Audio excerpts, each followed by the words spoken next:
Good day mga ka-PBA Madness! Kaya pa bang manggulat ng rain or shine sa pagpasok ng playoff round ngayong Commissioner's Cup? Matapos ang magandang simula ng Elasto Painters, biglang nalalagay sa alanganin ang mga bataan ni Coach Yeng. Pwedeng mapunta ang ROS sa ikapito o ikawalo sa team standing na may twice to win disadvantage. Mga ka-Madness, hindi man ngayong Season 49 na makuha ng rain or shine ang kampeonato, maaaring unti-unti na talaga aangat si Coach Yeng sa PBA.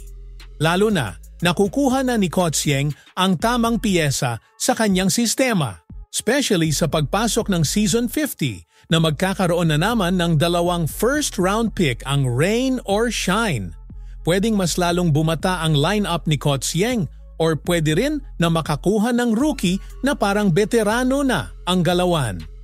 Gaya ng pagsungkit nila kay Kaylan Tiongson, maaring makuha ng Aros si Jason Brickman sa susunod na rookie draft.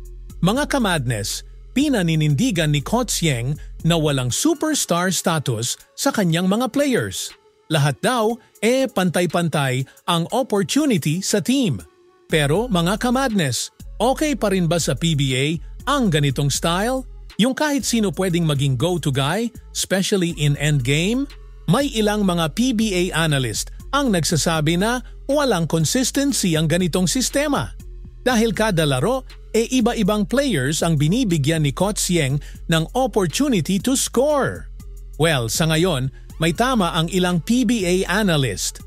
Walang consistency ang mga players. Masasabi lang talaga na pwedeng pang PBA ang ganitong style pag nakaabot na ulit si Coach Yeng sa finals. Mga ka-Madness, posibleng makatapat ng rain or shine ang Meralco, TNT or Northport sa quarterfinals. May chance pa rin naman na talunin ng dalawang sunod ng rain or shine ang mga teams na yan.